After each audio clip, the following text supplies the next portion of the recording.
Welcome, everybody, to the inaugural episode of Bass After Dark. This thing has been a while in the making, and we're very excited to bring it to you beginning tonight. We want it to be a regular feature of your Thursday nights, and I'm going to tell you more about the we part of that in just a moment. But hey, like every good late night show, we got to start with a monologue of some kind. So here goes. And I've been looking at the news and looking through everything that's been going on in the world of bass fishing lately, and forward-facing sonar continues to be in the news as it impacts all the major professional bass fishing tournaments. Some people embrace the new technology, others think it goes too far. To a very significant degree, the line seems to fall between older anglers who, by and large, lag behind the technology, and younger anglers who seem to have to be marshaled by their moms. That's how young some of these guys are who are winning these days. It's fall, weather's cooling even here in Florida, where I live, and fall means that the big tournament organizations are struggling to keep eyeballs on their websites and TV shows. Over at B.A.S.S, they're offering sweepstakes that fans can enter to win a fishing trip with a celebrity angler. In one of those contests, first place is a day on the water with Chris and Trait Zaldane. Ironically, second place is 2 days on the water with Chris and Trait Zaldane. The studio audience didn't seem to like that one, but hey, I'm just kidding. Just joking around here. It's only a joke. It can't hurt you. By the way, you want to check out their podcast when you get a chance. It's called The Bilge. There's another news item that hit me was it's also election season. We had some major elections yesterday around the country, or Tuesday rather, around the country. And in Louisville, Kentucky, a man wielding a flag on a fishing rod was arrested for threatening voters at a polling place. He was charged with destruction of a voting machine, interfering with an election, and disrupting a Major League Fishing angler vote. That one hit a little better, didn't it? So that guy's in a lot of trouble. There's a lot of talk and even some fear these days that the eventual takeover of artificial intelligence and the rise of the machines. Not surprisingly, Randy Blockett is opposed to this new technology. He's not known for his fanaticism for electronics, but nonetheless, he's against this new technology, artificial intelligence, and so forth. But AI is fighting back and is trying to destroy Blockett's fishing career by recommending that he actually follow some of his own YouTube advice.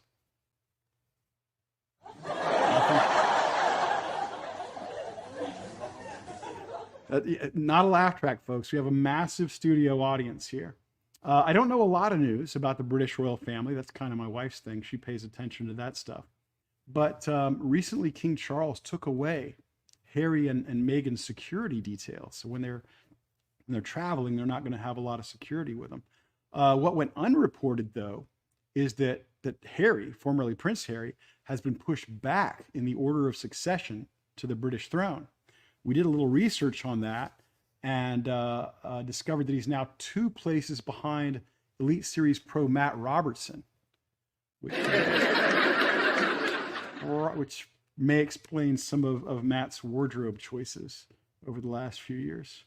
Well, again, welcome, folks, to Bass After Dark. Again, my name is Ken Duke, and for the next 75 minutes or so, we hope to entertain you and earn a place on your Thursday evenings. And I say we because I'm not nearly alone in doing this show. My co-host is Brian Stockel. You may know him as Brian the Carpenter. And our producer and engineer is the lovely and talented Nathan Benson. Brian, I need you on the screen here, brother.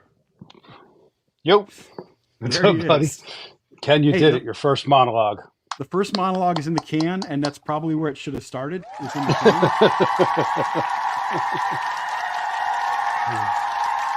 Well done, Ken. But it's done, and I hope, and for the record, folks, it was Nathan and Brian who put me up to doing that.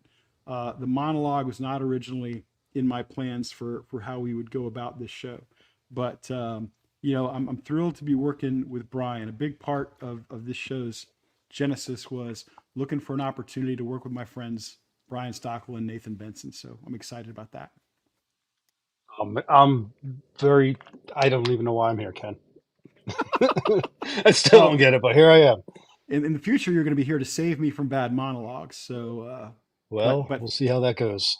but I know why you're here. I know why you're Yes. here is because you're the best co-host in the business, All and I'm right. excited that you're here, and you're here to compliment me on my fabulous wardrobe, It is which is fantastic.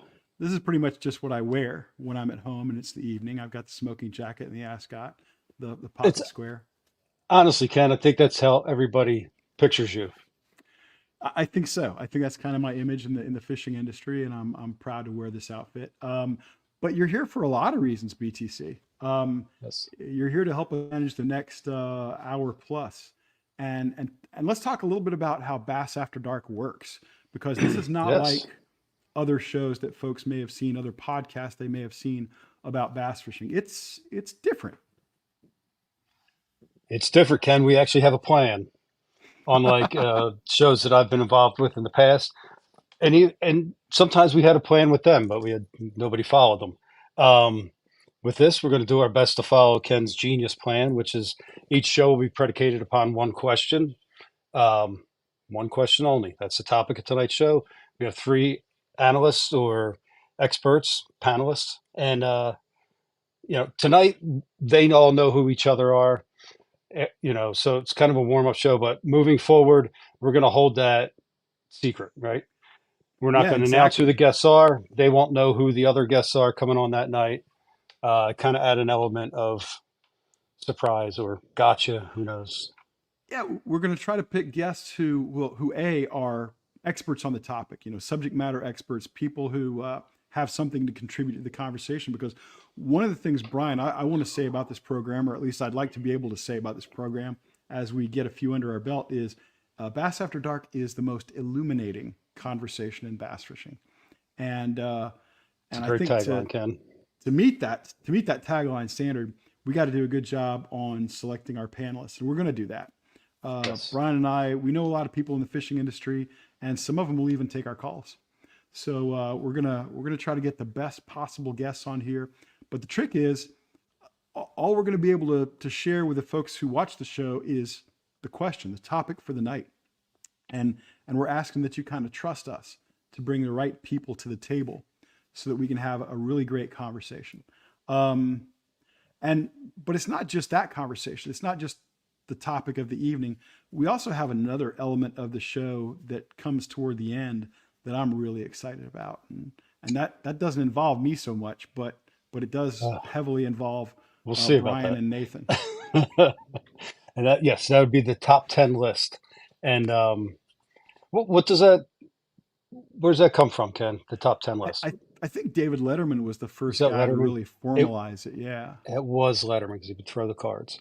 That's right. yeah, And tonight's top 10 list, which will be after we talk to our experts about our topic, tonight's conversation will be the top 10 rules MLF did not adopt for the 2024 season.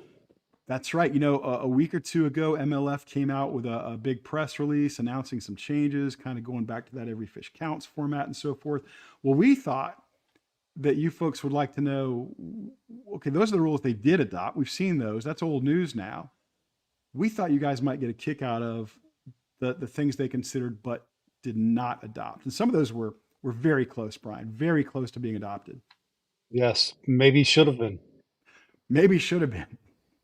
But that's coming up at the end of the show, and That's we're also going correct. to try to get that thing out through social media. So we really I'm excited about that. So I'm already looking forward to that aspect of it. But the meat of the show, BTC, the meat of the show is the question and the fabulous panelists that we've got to talk about it. So can you tell us what we've got for tonight? So tonight, the question is who should be on bass fishing's Mount Rushmore? Love that question. Love it. Now, Yes. I think everybody knows Mount Rushmore in South Dakota, massive stone monument. There are four men on that. Let's see, we got George Washington, we got Thomas Jefferson, we got Abraham Lincoln, and the last one, BTC. Do you know? Do you know? Do you know? Roosevelt, Theodore Theodore Roosevelt. Roosevelt. Yes, Exactly. sir. Um, and and how cool is that these guys? Now, I'm not sure they're the guys who would be voted in if they built Mount Rushmore today, but I think that's very cool. And so sometimes, when I'm hanging around with people who really follow the sport, I love asking that question and see who they would put on that list. And the coolest thing about it is the opportunity to talk with the guys we have on the show, and I want to pick their brains about who they would Yep. put on bass fishing's We Mount Rushmore. we got some good ones. I agree. Some very good ones. And let's start with a guy who I was thinking about this earlier. If not for this guy, this first guy, Brian, that I think you're going to introduce first, we wouldn't be here. There's an excellent My chance dad? you. There's Is an your dad excellent too? chance. No, my Could dad too. be. There's an excellent chance that without this first panelist, not only would we not be doing this show, but we might never have met. That's a fact. There you go. Yeah, I So would I'm say gonna let that's yeah. I'm gonna let Oh, you so introduce our panelists here when all you're right. ready. Well, let me see if I could read.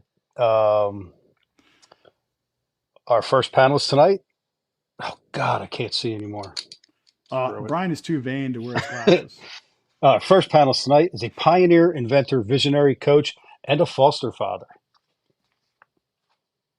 Ken, would you agree? Well, that's all true. I would add that this man is the most influential bass fishing journalist of the 21st century.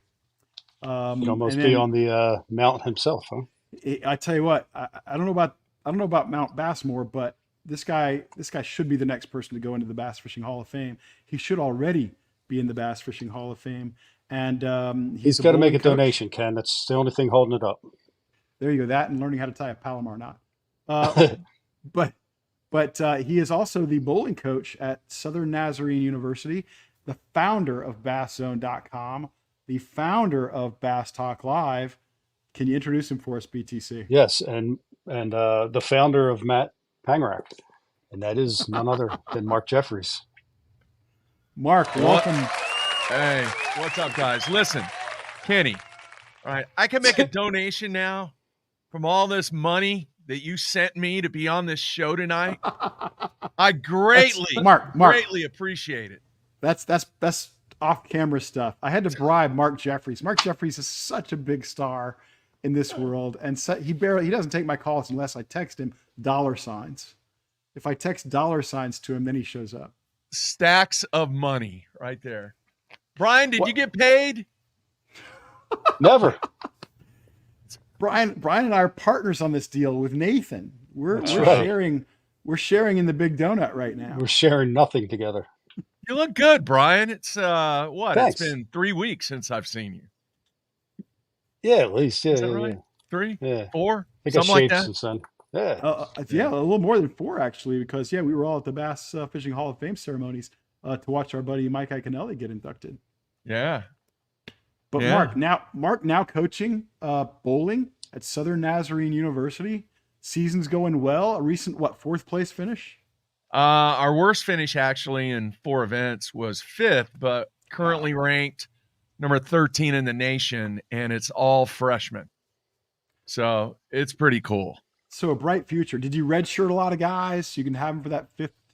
I have one player that I picked up in the portal, and he is not eligible until semester number 2. And yes, we do have a portal in bowling. Do you have a lot of that? What is it? Image, likeness. What is it? Dude, NIL money. NIL. I'm sorry. Name, image, Right likeness. there. Huge. That Southern Nazarene NIL money is not to be dismissed. It's SN unique. SN unique. I like it. All right. I like it. Thanks for having me on, Ken. Oh my gosh, man, we would not dream of starting without you, because also what we'd said earlier is BTC and I we certainly wouldn't be doing this show. We probably would never have met were it not for you and how instrumental you were in getting Ike Live going. Yeah. And of course, Mark and I have been friends for more than 20 years, Yeah. following the old B.A.S.S trails and stuff like that. And he certainly knows how much I admire him and what a fan of Mark Jeffries I am. I'm a Ken Duke fan. Well, that's way kind. Same here. But we're not here just to praise Mark Jeffries. No. We have other panelists, and BTC. Who we got? Again? Oh, this is your buddy. I just met him. Damn it, Ken. Maybe put these things back on. Next, we have a historian, a chemist, a doctor, inventor, and a really, really, really loud talker. That's all I got on His Dr. name is Terry. Dr. Terry Battisti. Yes. I'm sorry, I jumped in. The doctor. And let me throw in. Mark, Yeah. Ken sent you money. He sent me a crankbait.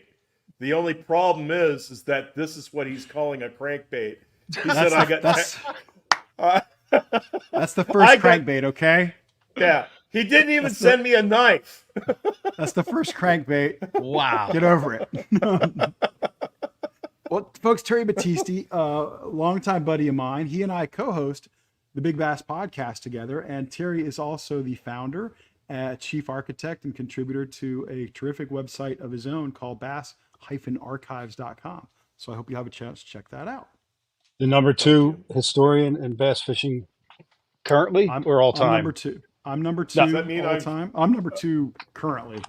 Number 2, I don't like that reference. That's where I'm at. I'm number 2. You're number 1. You're the foremost bass fishing historian out there. That's just the way it is. And we got another panelist. You want me to do this? Please. Okay. You got to do him justice. I'm killing it here. I've known all these guys a long time, and I'm thrilled to call them friend. I'm thrilled that they're willing to come on our inaugural episode of Bass After Dark. Of these 3 guys, I've known the next guy the longest. I've known him for about 25 years now. And it's my buddy Mike Davis, or as we sometimes call him, Mississippi Mike, or Spooky Mike, because his love of the Zara Spook, or Jiggy Mike, or Glide Bait Mike, or any number of other... Little Boom. Little Boom. Glide Bait Mike, is that what you said? Glide Mike, yeah. And he's a serious fishing historian. He is the sleuth of the sport of bass fishing. He frequently helps me and Terry track folks down and get a lead on somebody who maybe has slipped through the cracks in bass fishing history. So let's welcome Mike Davis. There he is. Spooky Mike, thank you for joining. Also, Mike Davis, his background is his home. That is not some sort of green screen. He has the coolest home anybody ever would care to see. It is just full of all kinds of fishing and hunting memorabilia. And it looks the rest of it looks just as good as what you see there. That what looks like a little porch or something off to the side that's actually a storage room, an incredible place. And Mike's a trophy hunter, as I say. Mike, you caught your PB just a month or so ago. How big was that? On Labor Day, yes, sure did. 13.5. Oh, not bad. And on a swim bait, a big Buka swim bait. Correct. And I understand Jeffrey's got money for appearing tonight. Terry got some type of fossil fuel or something of that nature. He has to carve his own crankbait. And Ken sent me a handmade giant trophy largemouth spinnerbait, handcrafted by Basil Bacon himself up in the Ozarks. So, Terry, I think I beat you out on that one, and Jeffrey's beat both of us. Yeah, absolutely. Yeah, I'm number 2. Remember that. Yes, you are. I'm the number 2 bass fishing historian. Maybe I'm number 3. Mike Spooky Jiggy swim bait spinnerbait Mike Davis might be number 2. All right, gentlemen. We're here to discuss that one question. And Brian, could you reiterate that question? Could you throw that question out for us again? Is it who or whom? Whom shall be on bass fishing's Mount Rushmore? Mark Jeffries, I want to go to you first. Okay. I know this is a topic you and I have discussed. We've talked about it a little bit. Yeah. Give me your first nominee for bass fishing's Mount Rushmore. First nominee. All right. And before I get to the fourth one, I just want to let everybody know there's a couple of guys that are probably in Sturgis. Okay. North Dakota or South Dakota, wherever it is. Yeah, where the big rally is, right at the foothills of Mount Rushmore. Oh, okay, yeah. Where they have the Sturgis rally every year. Come on. Yeah, man. big motorcycle rally. I'm familiar with what you're talking about, but I'm not sure where you're going. Well, they're close by, okay? Okay. They're close by. All right. But the first guy I'm going to say, and none of us would be talking about green fish and brown fish and the guys that go out and catch them if it wasn't for this guy. The main guy has got to be Ray Scott. I'm with you, man. As soon as you said none of us would be doing this, that's hard to argue with. Who could be making a living in the bass fishing industry, or certainly not so many people, without Brother Ray, who passed away just a couple of years ago. If I hear dissent from this panel, I'm going to be so crushed. Spooky Mike, Ray Scott, please tell me he's on your list. Number one. There you go. Mike Davis says Ray Scott's number one. Number one. I might quibble with that, and I'll bet you that Terry Battisti doesn't have Ray number one if you're going chronologically. I got a pretty good idea with where Terry Battisti's going with his number one if he goes chronologically, and I bet it's not Ray. Terry Battisti, am I right? Yeah, I figured that this was all going to be chronological, and you can't talk about number one on Mount Rushmore and it's without any argument in my mind. It's got to be James A. Henshaw. He was the guy that wrote the first book, a treatise on bass fishing, and he said that the bass, no matter what these trout fishermen, look down their nose at us about, but the bass was number one. And I mean, Ray Scott, reprinted that book a dozen times. Yeah. Well, that's because the copyright had expired and Ray knew he could make a buck. Well, absolutely. but the thing is that Ray had an untold admiration for James A. Henshaw. He did. I loved Ray Scott. Ray Scott was a wonderful friend, and he had tremendous respect for Henshaw. He certainly understood his position in history. Terry, you just touched the tip of the iceberg on Henshaw. Yeah. Not only did he write the first book on bass fishing, he wrote the second book. He designed the seminal rod and reel of the late 19th century, early 20th century. He was the first to raise bass in captivity. First to transport them, had a big thing with stocking programs. He was the first president of the American Fishing Society, or American Fisheries Society, A.F.S. He was. If it wasn't for James Henshaw, we might all be wearing chest waders and fishing with 9-foot fly rods. Well, what, Jeffries would be bowling, but the rest of us would have to struggle like that. And you alluded to it right at the beginning there, Terry, because you talked about Henshaw's powers almost like a 19th century Nostradamus.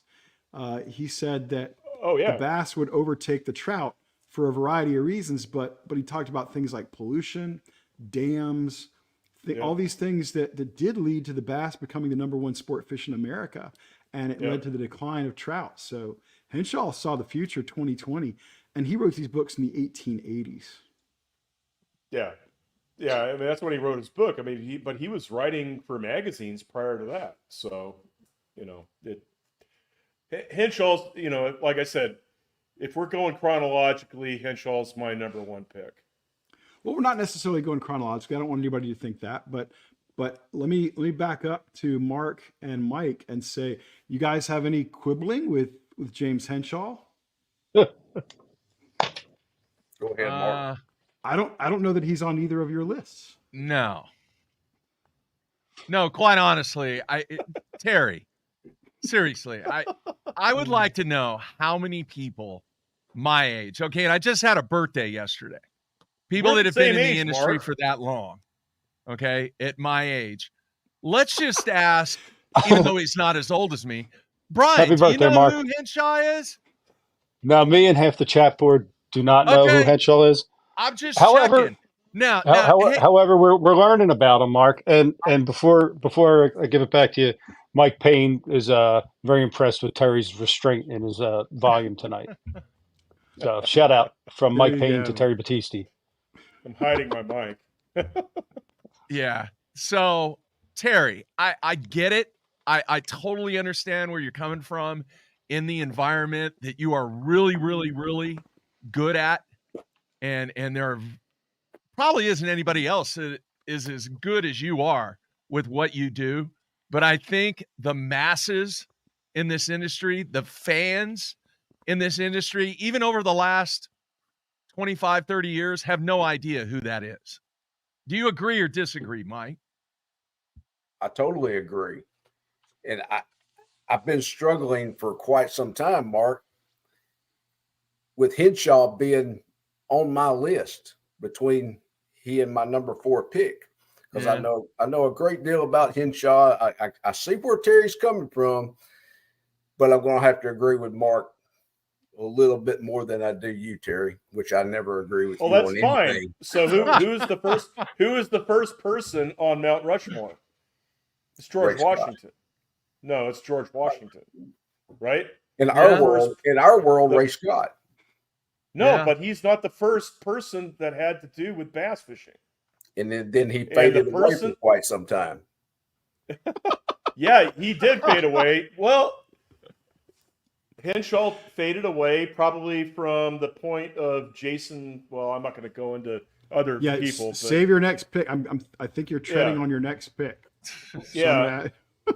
And by the way, if you thought you'd been bitch slapped by Mark and Mike on the Henshaw pick, I think you're going to take a bigger beating on number 2. Let him go next. Ken, let Terry go next. Go for it, Terry. Who's your number 2? I think I know it.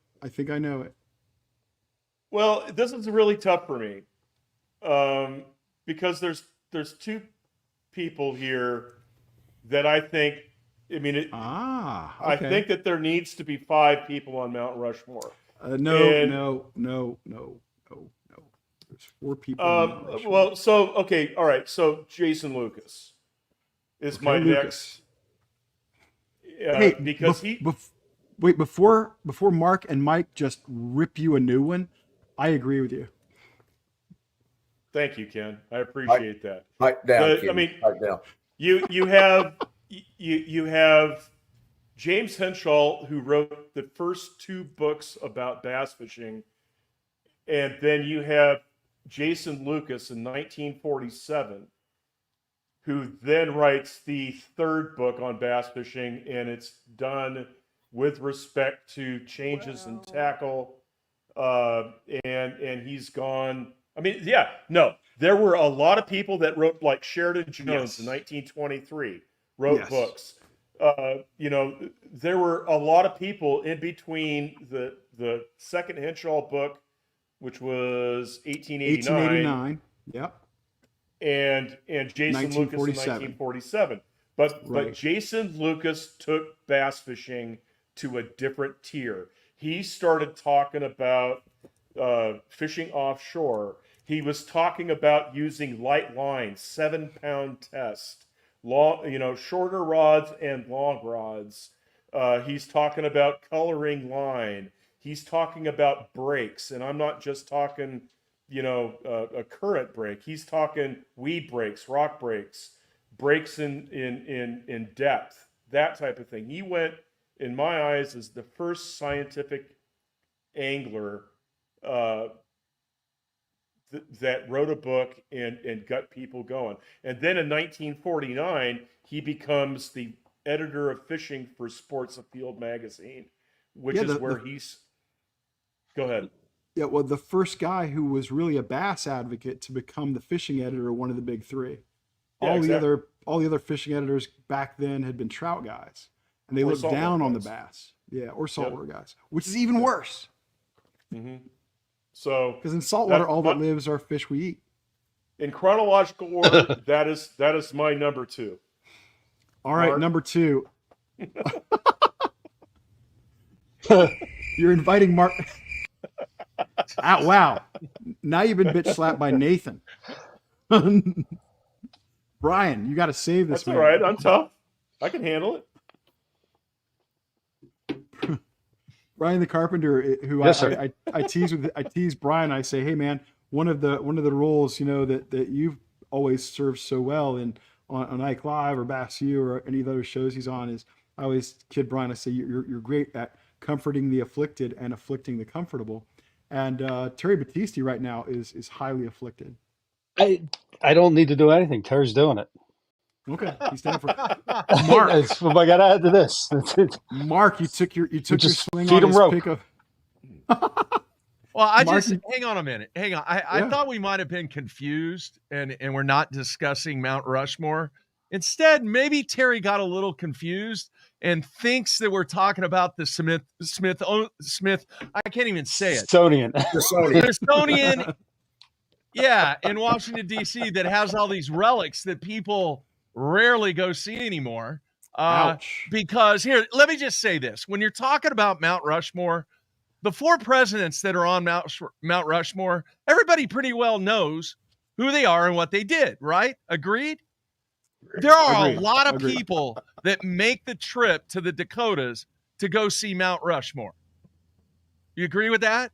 I don't so know when any. I look at the world of professional or amateur or whatever you want to call it, bass fishing in general, I think the people should be on that mountain are people that are very recognizable by the fans, the people in the industry, the anglers, everybody that's associated and is involved in some aspect, and even the people that may not know.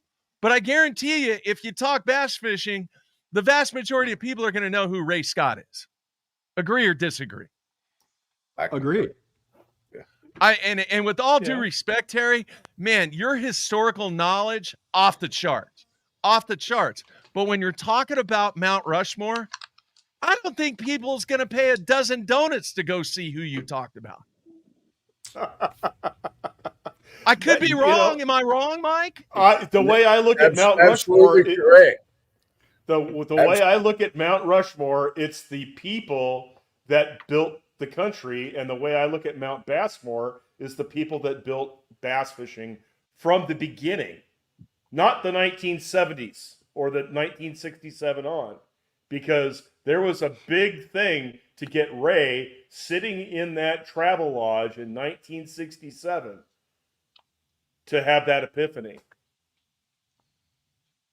That's. I think you're out of line, Terry.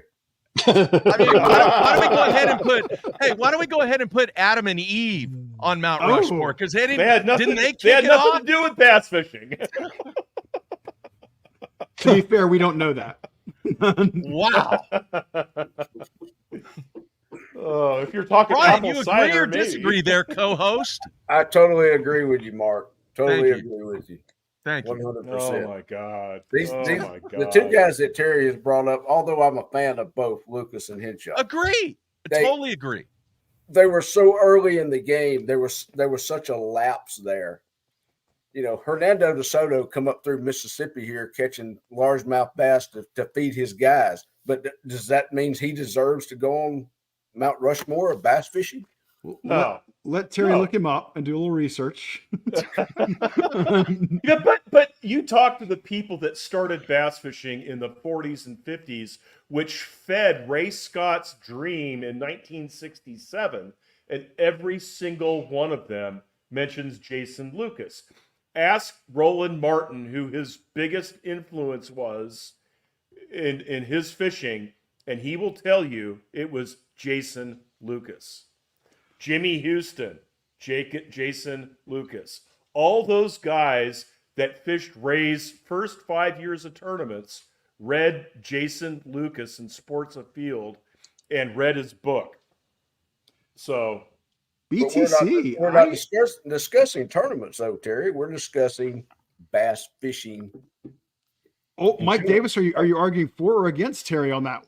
I'm arguing exactly. I can't tell. Terry on that one. I Sounds can't like tell. he's arguing with me. We're not discussing tournament anglers per se.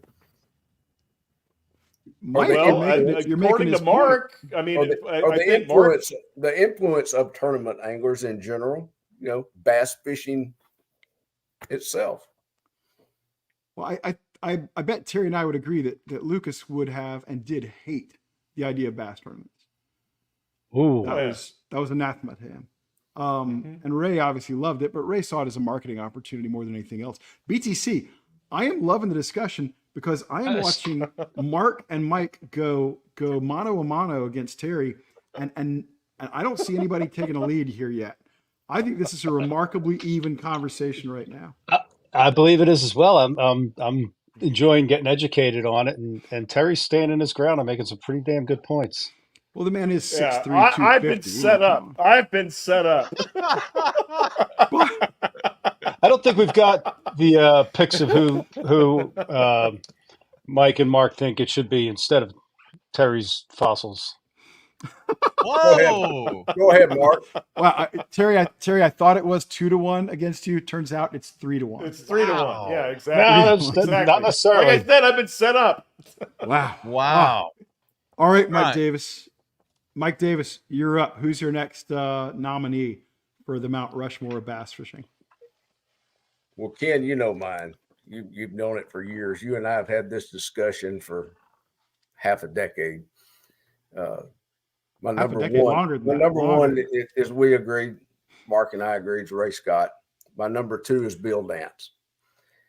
And if that needs an explanation, then I'll drive Bill on up to Knoxville in a few minutes and take you out, Terry. You know, those two words speak for themselves. You know, All right. I agree. I saw someone raising their hand. Ken Duke. I want Brian to show everybody his cap for the evening. Oh, it's official. Bill Dance official. Oh, it's not quite official. It's kind of a homemade version of a Bill Dance cap, but there it is. Officialated. You're sporting the T-shirt too, correct? Yeah, check out the That's shirt. right. Yeah. There's Bill on the shirt. But Mark, I don't think Bill Dance is on your list. He is not on my list, but he's the one. He's What? one of the guys that I have in Sturgis. Okay. Okay. I can't Bless. disagree. I can't disagree. One of the greatest memories that I have was going to the early Bassmaster Classics when I started, in the late 90s doing this gig. The line of people that was lined up to see Bill Dance and get his autograph and talk to Bill Dance, and the impact that he had from a media standpoint with his show. It was incredible. And I've told this story a zillion times when I was on BTL about how we would fish on Sundays, but we would make sure that we had enough time to get home to watch the TNN block that would be on the Nashville network. That was an epic period. And who was kind of in the forefront of that? I mean, Bill was one of those guys, but the brand, the recognition, the relationship that he had with the fans was unlike any other angler out there that really I don't disagree with that choice. He's just not one of my four, but can't disagree. Terry, I think that since Bill wasn't born in the 19th century, you're not going to like this choice. Is that correct? No, I'm with Mark on this. And Mike. What? I'm not. What? I'm not sure that's allowed, but go ahead. Yeah, I have my list consists of 6, and Bill is one of those 6. For every reason that Mike and Mark stated, I agree with it 100%. I mean, there has been no angler in all of sport fishing that has more of an effect on getting people fishing than Bill Dance ever in all of the sport's history.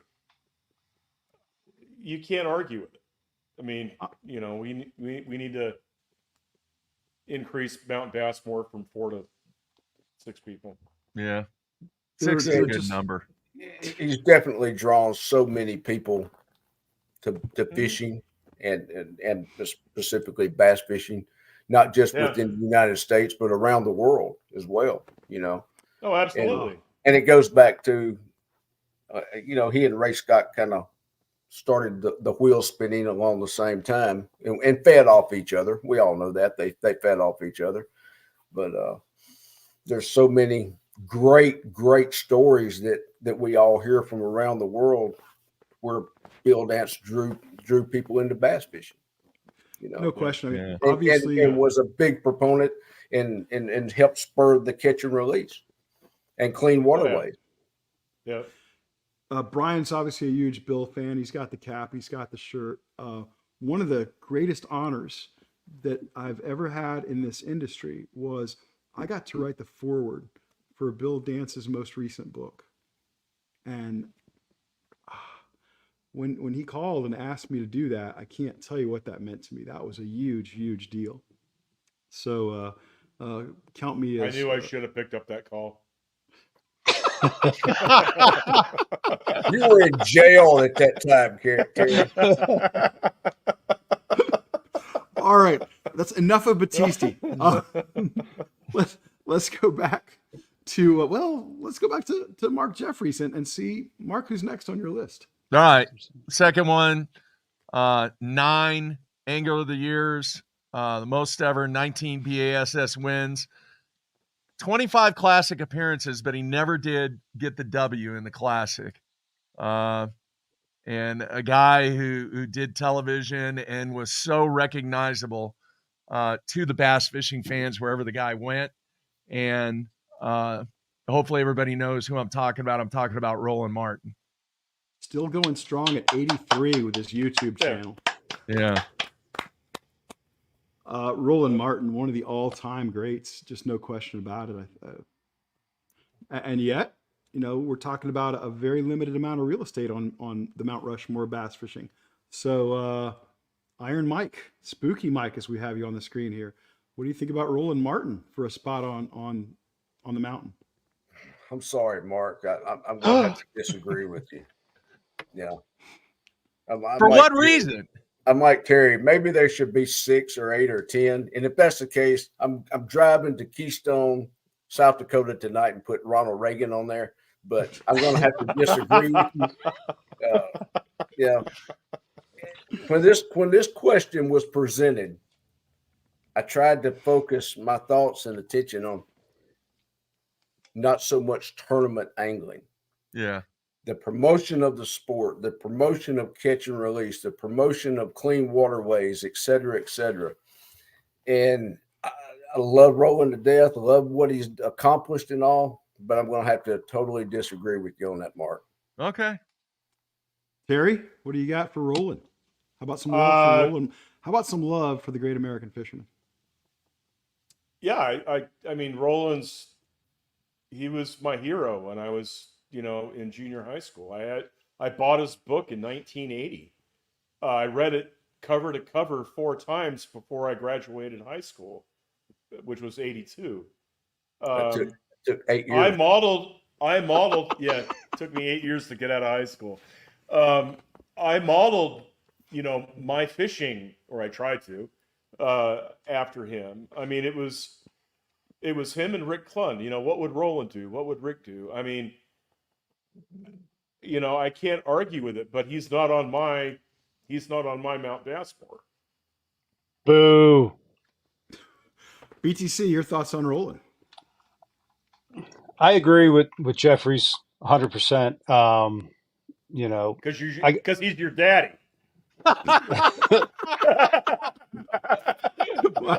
Wow. There it is. There's the dad jokes and then there's grandpa jokes. I guess that's a grandpa joke. No, I got to meet Roland and well, we all did, but I got to see him. I don't know. This you've one time Roland, right? Yeah, I got to fish with him. But when me and Mike showed up there, up at the St. Lawrence that day, a couple years ago, we got up there like 12:30, 1 o'clock. They had been out fishing all morning. They came back to the ramp. Half the guys are sitting in the boat eating a sandwich. Jimmy Houston's under a tree doing a commercial, and there's Roland Martin on the bank still casting. Wow. And we put up. I said, Mike, yes, look at Roland. I said, look at him, he's still casting. And that just stuck out to me because the guy's 82. He was, I think, 81 years old. Right. Yeah. I think he was like 81 at the time. He's fished every day of his life. He fished all day and morning. And while everybody else is resting, he's still casting. And that to me is just absolute pure love of fishing. Pure love of fishing. Dedication. Not like not, an opportunity, and not to say Roland didn't take an opportunity to make $1, but just pure Helicopter love of motors. fishing. And he's 83 Yeah. years old. He does push-ups and sit-ups every morning just to keep limber enough to keep fishing. Amazing. That's Yeah, awfully it's impressive. for me. Uh, that impressed me. Hey, I I don't know think we about can all these old agree that guys writing books. Thanks, Brian. Thank you, Brian. You got it, buddy. at the very least, we can all agree Roland needs to be on the short list of people we talk about Absolutely. for the bass fishing Mount Rushmore. Sure. All right, Spooky Mike. Spooky Mike, you're up. Who's your next nominee for Johnny Mount Rushmore Morris. bass fishing? Johnny Morris, founder of Bass Pro Shops. Certainly the man who's made more money on Sure. bass fishing than anyone else. Sure. But tell us what makes you want to put Johnny Morris on the The Mount Rushmore bass conservation fishing? efforts, fighting, promoting the Catch and Release, the Clean Water Act, et cetera, et cetera. We could sit here and talk.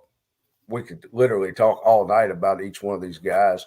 But Terry, you know where I'm going with it. Mark certainly does. BTC, Ken, more than all of us put together. But Johnny Morris's list of accomplishments, not in the business world, but in conservation and promoting catch and release and all, I think it entirely speaks for itself.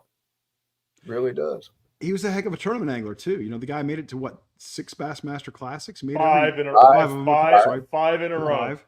Yeah. Yeah. So In a row. He was a heck of a fisherman. Yeah.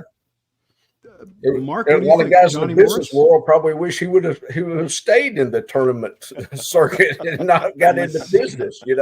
He's certainly done well. I don't know what the guy's worth, but let's say conservatively $5 billion, $6 billion, something like that. I think the last numbers I saw a couple of weeks ago was 8.3. Ken, there you go. 8.3. Yeah, an amazing amount of money. Mark, what do you think? Johnny Morris on the Mount Rushmore. Has there been an individual from a business perspective? Has anybody else had the impact that he has had on the industry? And the answer is no. Yeah, you got a heck of an argument there. All right. No. And not just from what he's done with Bass Pro Shops and Cabela's, but also think about the effect that he has had on people that know nothing about tournament bass fishing. Yeah.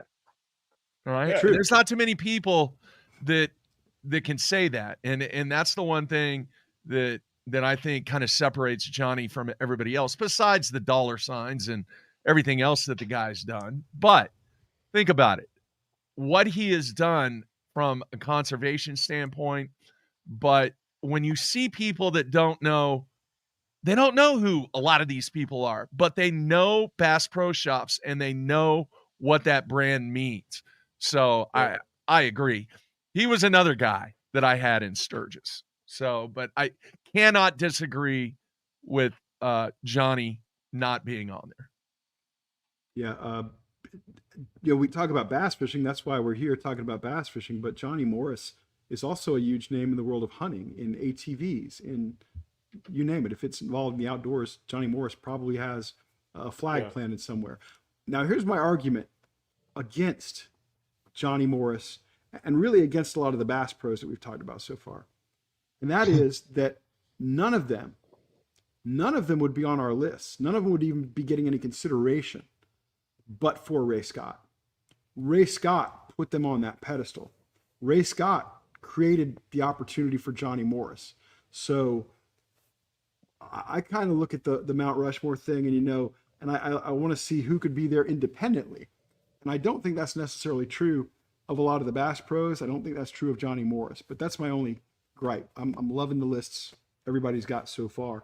And let's throw it to you, Dr. Battisti. You've been a big hit so far with Henshaw and Lucas. I agree with Johnny Morris, but he didn't make my top 10, and obviously, my top 4. But my top 4 is skewed towards historical figures that built bass fishing. Who's next up for you? Who is next up for me? That would Yeah. be Elwood Lake Buck Perry. What? You're just making stuff up now. That's literally like 4 random words you just said. It's E.L. Buck Perry. But what? You've never heard of Buck Perry, BTC? Have you never gone Holy spoon crap. plugging? I mean, plugging- yeah. A spoon It plugging has not nothing. reached New Jersey. Okay, spoon plugging was just that was the key to him selling things. But We still he talk was of bass fishing, Terry? Oh my God! Someone slap BTC. No. Welcome to Thanks, welcome Nathan. to Beat Up Terry After Dark. Buck Perry is the first guy to go in depth scientifically into structure fishing. When he was 10 years old, he was fishing with his dad, who was casting to the shoreline, and he asked his dad, "Why aren't the fish in the shallows? Couldn't they be in deeper water?" And his dad said, "Shut up and fish." And from that point on, he set out to prove his dad wrong. And he Little is bastard. the guy. He is the guy that defined structure fishing. He's the guy that defined breaks, how fish have migration routes, the whole 9 yards, everything that we use in bass fishing today. Roland Martin refers to him as, the father of structure fishing. I mean, there's nobody that you can talk to in Roland's era of bass fishing, or even the 10 years after that does not mention Buck Perry as the father of structure fishing. He's it. Are you saying is Buck? the guy. Buck. Yes, that was his B nickname. was Buck. B as in Bravo. Okay. Buck. UCK. Yeah, Yeah. you're driving me to drink here. That's all. You're drinking tea. By the way, for anybody who's interested in sponsoring, we need a bourbon sponsor desperately. Yes. I know we're only the first hour into our first episode. but we Basil are Hayden, come on. We are actively searching for a bourbon sponsor. Oh, you right got now. Basil Hayden too. Call Terry. Okay, now Buck Perry, Mark Jeffries. What do you say to Buck Perry? Mark, Are you Kudos, speechless? Terry. Kudos. There was a lot of sarcasm in that kudos, Terry. So why do you hate me, don't Mark? take pride in I that. don't, man. I don't. I told you. You brought your A game tonight, man. And once again, I don't think people give a buck about Buck. Okay. Oh, that was bringing game, Mark Jeffries. That's bringing game. I can smell it from here. Hey Terry, Woo! I think he just bowled a strike against you, sir. Mike Davis, tell us your take on Buck Perry for Yeah, Mount Nikola Rushmore Tesla's bass dad took him fishing also, Terry. But he's not on my list, okay? I mean, you're Wow, reaching down into the depths of. I'm not. You asked. Smithsonian Okay, here. Blake Honeycutt owns the freaking all-time record. Yeah. At Bass, it'll never get broken because it was a 15-fish record. Blake Honeycutt learned from Buck Perry. Who taught Roland Martin about structure fishing? Blake Honeycutt. Who cares? I mean,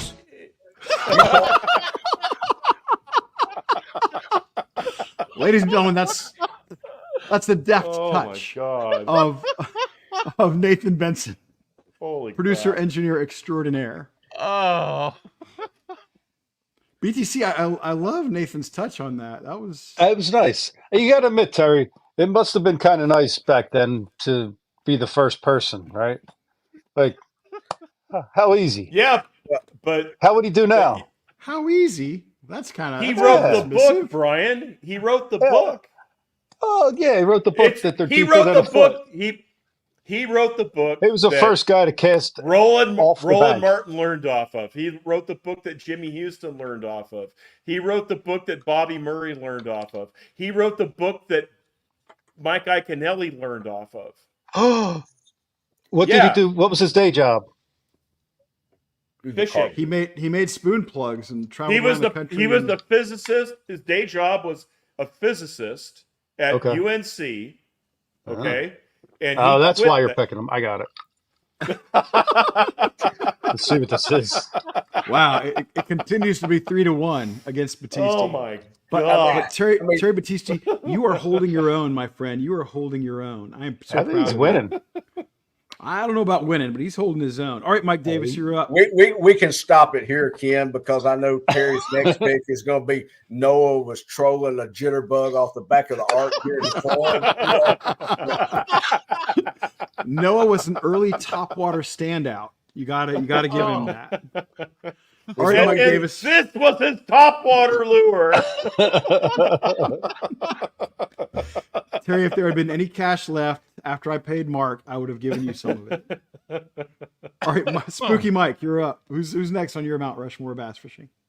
Terry's got me so flustered, Ken, I can't even remember. We've been through 3 or is this the 4th one? Okay. You've named 2 of your guys, and the other 2 guys that I believe you have not been We need mentioned a by running anyone total. yet. Nathan, where are you at? We need another screen up here with names and Here's- columns of who's chosen who. Here's who's been nominated, and I'm not just Ray Scott by I think ultimately all 3 of you, but so far 2 of you, Roland Martin, James Henshaw, Jason Lucas, Buck Perry, Johnny Morris, and Bill Dance. And I'm sorry, Mike, let me switch because we've already got 3 of your entries. I'm going to go over to Mark again because I think you're going to see some overlap. Mark, who you got up next for Bass Fishing's Mount Rushmore? All right. In my opinion, probably the most influential tournament angler that resulted in sales based upon what this guy was winning thousands of dollars with. And Ben I Milliken. think, no, Oh. I truly believe that a lot of people don't realize the economic impact that this guy had, besides the fact that he had 7 AOYs, 4 Bassmaster Classic wins, 28 Classic appearances, and we wouldn't know what Sexy Shad is if it wasn't for KVD. Which was stolen from Lucky Craft Chartreuse Shed. Oh, I heard that. Jeez. Sorry, Mark. He invented yellow. KVD. As much as it pains me, Jeffries, I knew where you were going with that on your intro of your pick, Yeah. and I've got to totally 100% disagree with you. How do you disagree with Kevin Van Dam? Let's stop for a moment. And can't we all agree that Kevin Van Dam is the most accomplished tournament angler of all time? Hands down. Can't we get there? Absolutely. There's no argument there. BTC. Okay. Hang on a minute. Hang on a minute, Ken. Hang on. I remember that run that he went on in the Elite Series when the whole crankbait craze was going on with the Sexy Shad and everything. Yeah. Everybody, you could not keep that stuff on the shelves. And it was simply a result of what Kevin was doing in that run that he went on for that period of time over that 3 years on the Elite Series. Yeah, really. 4 years, 2008 through 11. Amazing. Yeah, I had people in the industry tell me that they've never seen anything like this from the influence that somebody winning had on the tackle industry. I remember Can you going argue into that? I'm not gonna argue that. I remember going into a Walmart one day and seeing a big stand of beer with Kevin Van Dam's picture on it. I thought, wow, this guy has gone to another level. He's on beer. That was crazy to me. That's awesome. That was Bush, right? Yeah, it I'll was. drink to that. Yeah. It was Bush. Yeah. I'll drink to it too, but this is not beer. Okay, Here's Mark, Kevin. I think that's a heck of a play. The most accomplished tournament angler of all time. But Mike, you say you disagree. What is the basis of that disagreement? Kind of falling back. That's an excellent argument. Falling back into the history realm just a little bit. And Oh my okay. God! I've been giving you history, and you're jacking me every time around. Careful. Everybody who ventures into that history realm gets their ass kicked. Okay. Terry Batista, you don't say a whole lot, but when you do, you're straight to the point, and I salute you for it. Okay. I just got to disagree with that pick. Although Mark may disagree with what I'm going to counter that with in a few minutes, but I don't see, as much as I like KVD, I do not see him doing to promote the clean waters, the management, the conservation as much as I do. I did Ray Scott, Johnny Morris, Bill Dance, etc., even Henshaw.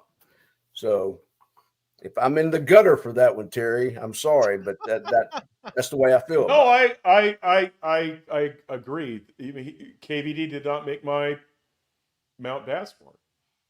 I can't argue or dispute, Mark, that, or Ken, that he is the number one bass fisherman that has ever walked the planet. Sure. He's I the can't do it. greatest I can't tournament do it. angler we've ever known. Yeah. Yeah. But he did not make my Mount Rushmore. I mean, maybe we need 10 anglers on Mount Rushmore. You just I ain't want carving it. Obama on Rushmore, right? I mean, I get it. Excuse Let's- me. let's not be like the Bass Fishing Hall of Fame and let just everybody in. Okay, this is for 4 people. And let me say this, Mike, just in defense of KVD, I think Mark and I will both attest to the fact that Kevin does a lot of fine charity work. His focus may not have been on a lot of legislation and things like that, but Kevin is a real contributor to the industry. In a lot. Kevin's recycled. I can tell you this: he's recycled more beer cans than most anglers. Sure. There you go. And I'm sure now that his Not sure what that tournament means, but there it we'll is. see a lot more of that now. That'd be great. And of course, he's worked very closely with Johnny Morris on a lot of Johnny's charitable things. Ken, did you ever look at his Kevin's logo? Just the KVD logo. It's a beer cap. Is it? Yeah. I didn't even notice. Right, Mark? Okay, who knew that? I missed that one. Who knew that? I did not know Yeah. that. I don't know. Somebody pull it up. All Pretty I sure it's see a is beer the cap. All I see is the hook barbs and points. That's all I see. There you go. Okay, so we got KVD. I mean, that's a tough one to argue with. Let's see who's up next. I want to go. Let's go. Everybody's got 3 entries in now. I want to go back to Mark. Mark, your 4th candidate for the Mount Rushmore bass fishing. Number given 4. You've already given us Ray Scott, Roland Martin, and now Kevin Van Dam. Yeah. Number Who you 4 got is going to be next? Rick Clunn. Rick 4 Clunn. Bassmaster Classic wins, 32 Classic appearances, including 28 in a row, 1 AOI.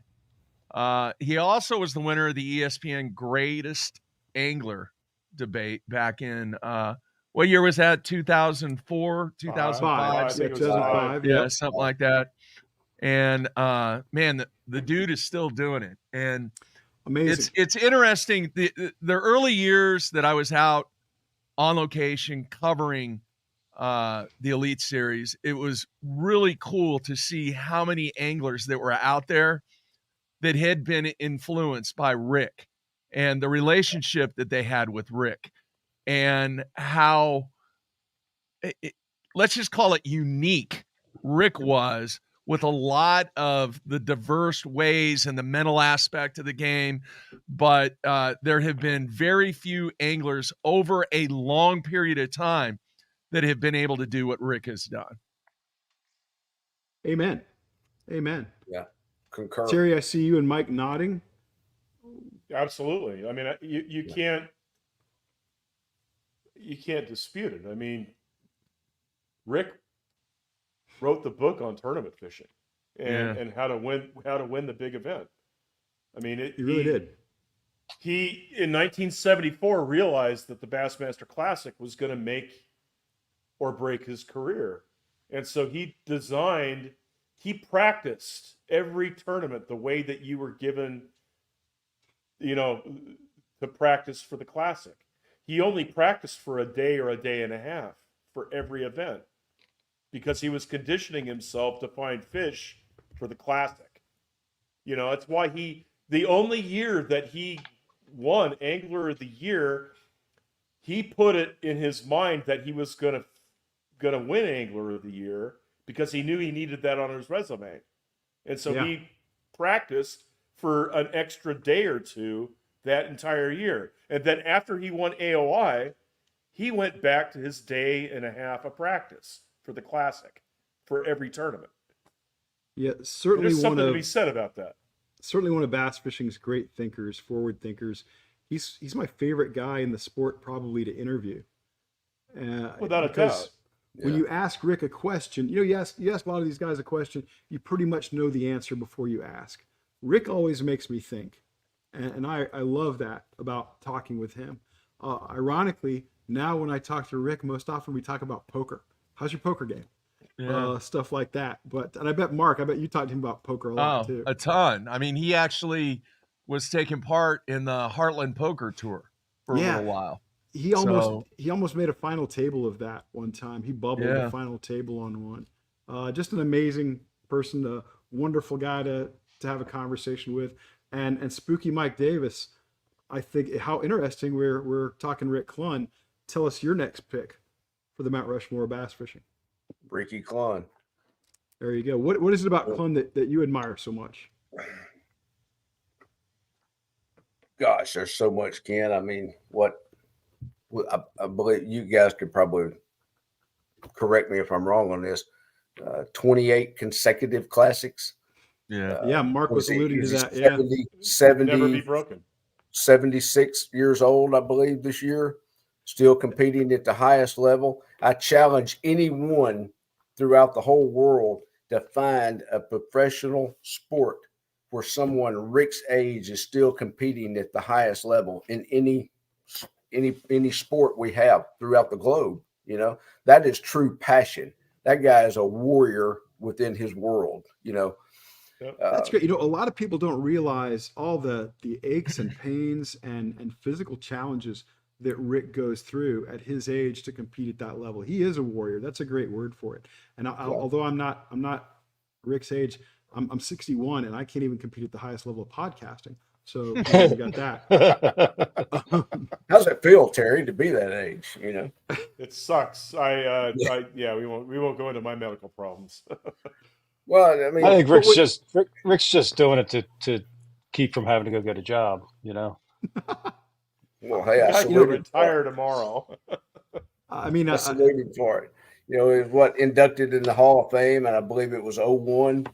yeah, he was the part of the first class as well. He should have been. Yeah. I saw him at the Hall of Fame when we were there a month ago. He Yeah. did not look. How old you say? 73. He's seven. No, wait, hold on a second. Rick is right now 77 years old. He was 77 years old. My His birthday God. is July 24th, 1946. That makes him 77 years old. That's ridiculous. No, he looked really, really good. He looked strong. You know, I believe, dapper. I believe he He's won just 2 a U.S. wonderful guy. Opens as well, correct? Is that Yeah, he's won a couple Yeah. of U.S. Opens. 2 He's US won an Opens. FLW Angler of the Year award. He's got a hot wife. Very attractive young lady, Melissa. Wonderful woman, really. I Who think looks that's after him. relevant. Mark. I think it's relevant. That means we have to put. Hold on, I can't think of the guy's name. The pitcher for the Astros. Used to be with the Tigers. Can't. think of his Nolan name. Ryan. No, never mind. Never mind. Don't worry about it. I think I know where you were going with that. We'll I was catch gonna up say with if we that. have to put guys with wives in, we got to put that pitcher for the Astros who's married to Kate Upton. Yeah, Anyway, that's where you were going. Yeah. No, but I think Terry that is Battisti- relevant, and I think that puts him first ballot Mount Rushmore Hall of Fame. Mount There you go. Bassmore. Now, That's Terry, it, Mount if Passmore. you can't save yourself with this pick, Terry Battisti, your final pick, you may not make the bass fishing Mount Rushmore yourself one day. So, no pressure. Who you got for us? Ray Scott. Ray Scott, of course. You got to go Ray Scott. I Yeah, mean, and of because course, for all the if reasons it that we wasn't talked for about Ray earlier. Scott, everybody that Mike and Mark have been talking about wouldn't be known. And so it's Ray Scott. My list ends with Ray. That And makes a lot of sense to me. I don't have to explain it because everybody else has already explained it. Yeah, I think everybody wants Ray on their list. BTC, you know what? We haven't put you under the spotlight yet. If you got to pick a Mount Rushmore, have you got one? Right now, Yeah. for all that, Well, you can't wait much longer. We got a top 10 list to do. We got who the hell's Mike Payne? like I don't know. Oh, Is it looks he- like I wrote on there. Is he on your Mount Rushmore? Mike Payne, definitely. Ray Scott, Bill Dance, and Roland Martin. That's about as deep as I go. But my opinion don't matter. It's ridiculous. I don't What do you have mean the your opinion knowledge. doesn't matter? Listen, I give respect to the experts when I'm in their realm, and Terry impressed the hell out of me tonight. I learned a lot. So this has been good, man. Not trying to wrap things up, but it's just been fun. I I had would no been a send lot you idea of a those fun. copy people of those. existed. I would send you a copy of those books that Terry mentioned earlier tonight, but they're all written in Hebrew. I was gonna say, I think the one guy was had his own Ah, jug of mead. He they're was, they're not, and actually, yeah, Mike, they're not books. They're stone carvings on a cave. yes. Stone tablets. Yeah, yeah. It's like Wow. Terry's so old, his first fishing license is carved out in a stone tablet. You know. Oh, ouch! Wow. Ouch! Hey, and Terry. I'm not the oldest. Yes, sir. No, Terry, I got to give you props because some of the stuff that you throw out on social media is really, really cool to follow. Some of the old ads and just some of the unique stories that, quite honestly, I mean, a lot of that stuff I didn't even know about. But to get the opportunity to read about some of the stuff that you throw out there and read some of the history that exists in this game is really, really cool. So major props for doing that, man.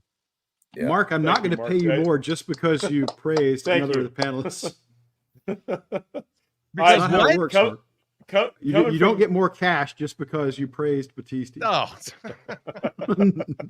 Mark, that warms my heart. no, it Seriously. is. It's really cool stuff. It's good. And by the way, I don't want anybody to think that this is real money. This is prop money. Do you guys know? I think you guys should know Gary Judici, right? Oh yeah. Yeah. Okay, Oh, yeah. he had involvement in a lot of movie counterfeiting productions and stuff.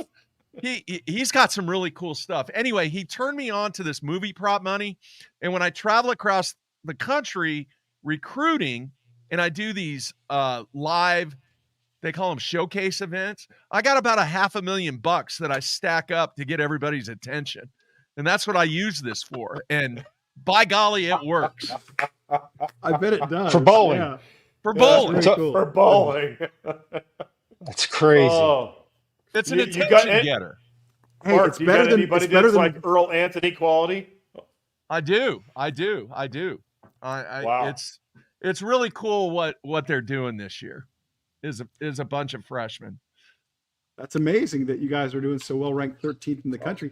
And Yeah. the fake cash on the table is a lot more effective than the usual offer to wax their balls. I don't think that's necessarily appropriate. I got a spit take out of Battisti. Oh, All right, gentlemen. Thank you so much for joining us on the inaugural episode of Bass After Dark. You guys are the best. And I have had the best time visiting with you guys and talking about bass fishing's Mount Rushmore. That was a lot of fun. So, folks, Mark Jeffries, you can keep up with the bowling team at Southern Nazarene University. Terry Battisti, definitely check out bass-archives.com and check out the Big Bass podcast also, because I hear that's pretty good. Mike Davis, size matters. That's the motto over there. Mike Davis, we're rooting for you to catch the next Mississippi state record largemouth, brother. Go get it. Mike, I'm coming down there. You're welcome anytime, my friend. Both of you are. Have a great night. Thank you. Appreciate it, guy. BTC, our first big conversation. How do you think it went?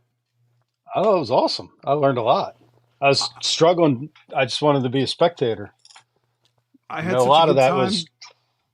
No, I don't believe that. But I had such a good time because people who know you and who were familiar with your work on things like Bass University or Ike Live know that you're around a lot of the names that conversation involved. You know guys like Bill Dance and Rick Clunn and Roland Martin, Jimmy Houston. You're very, very familiar But I with didn't both of those know. guys. I didn't know a lot of them Well, tonight. James Henshaw, Jason Lucas, some of the others, Buck Perry. But yeah, you hang Mike around Battisti. You hang around Battisti long enough, you're going to get an education. That is for sure. That was cool, man. That was a lot of fun. It was more interesting than I thought it might be, honestly. Like I figured it was just going to be this set 4 or 5 names and there was more to it. That was good. Good stuff. It was good. It was better than I thought it was going to be too. But of course, we had, I thought, 3 terrific panelists, so that always Indeed. helps. Yeah. And that's the standard we're going to have to uphold. You know, getting the best possible folks to join us on the show and to talk about the things that people want to talk about. More on that in a moment. But right now, we've got, I was going to say a new segment, BTC, but everything that we're doing today is a new segment because this is the first ever episode of Bass After Dark. I'm really, really excited about this next segment, though. We're talking about the top 10. We got our very own top 10 list. We And got our own top 10 list. I- And tonight's top 10 is the top 10 rule changes MLF did not adopt for the 2024 season. yeah, they just made an announcement about a bunch of rule changes they were going to have for 2024, 2025, going back to Yes. some every fish counts stuff. But these are the rules that did not make it. Take it away.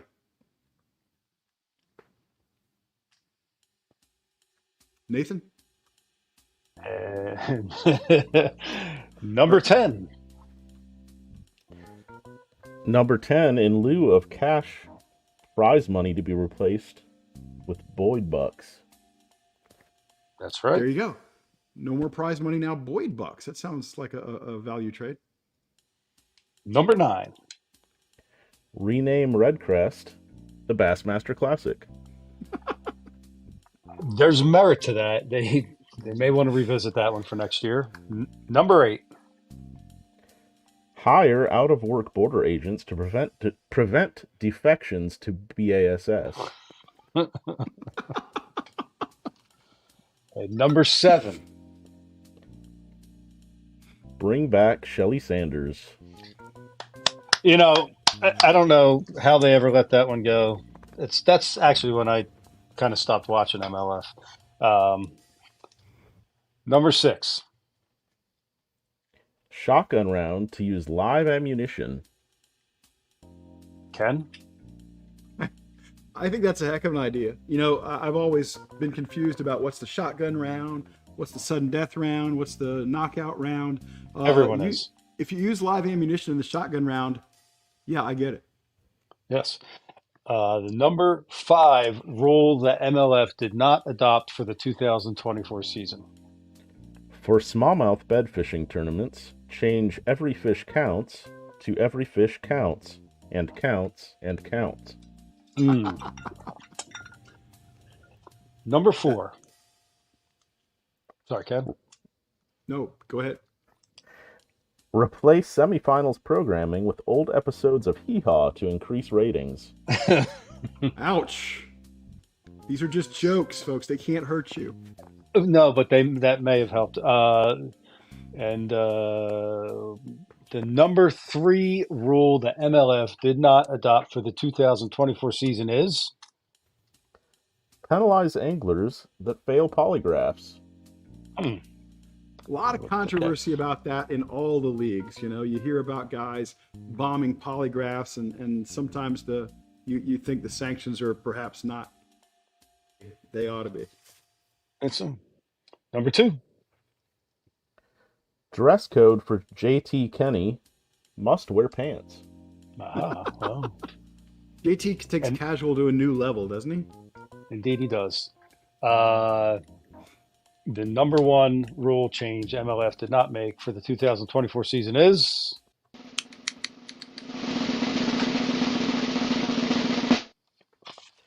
Tally angler votes.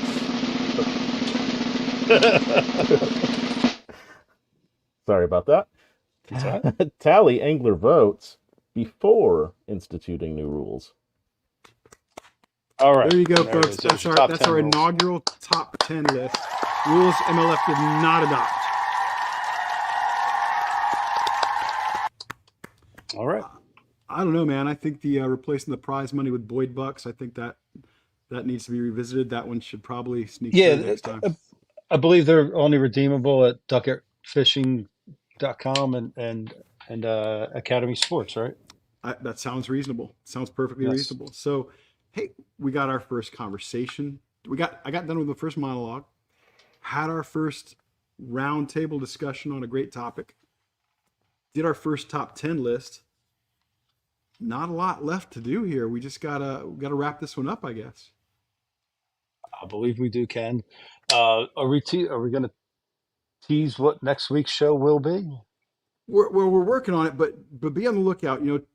Please subscribe to this thing. Please like, share, tell your friends. If you had even a reasonable time tonight, we're going to get better. We're working hard at this. We're going to get better. The plan for next week is to cover, should forward-facing sonar be banned from major tournament competition? That's where we're planning to go. And again, we're not going to share our guests with you, but we're going to have dynamite guests who are going to pick that issue apart and have a really dynamic and interesting conversation. Yes, and that topic's been covered a lot, but I think we're going to try to hit it from a different angle. Again, imagine 3 different panelists, all with differing viewpoints and opinions, unaware of who their counterparts are going to be in the conversation. So you see if we can put it together, make it happen with some big names. Yeah, and that'll be I next love it. Thursday, 9 p.m. Eastern on Bass After Dark, where we try to have, and we did have, and we will continue to have, the most illuminating conversation in bass fishing. That's right, the most egregious. And another top 10 list, and another opening monologue from the mighty Ken Duke. That's And scary, but okay. as Paul Benson on the chat board said, everybody can put their pants back on now as we roll on out tonight. Paul is frightening me suddenly. Thank you, Paul, for watching. Thank everybody for watching. We really want to earn your time on these Thursday nights. So come back next Thursday. We'll do this again, but better. Mike Payne was a guy who made a comment early in the show. That's why I had that on there. Yeah, I remember you referencing him. Oh, But hey, damn, maybe Ken. Mike needs to be on the Mount Rushmore bass fishing. Who knows? I'm voting for him. After We'll the consider comment he made, he deserves to be on there, yeah. I like it. All right, folks. Fair enough. Back in a week, next Thursday, 9 Eastern, 6 Pacific, Bass After Dark.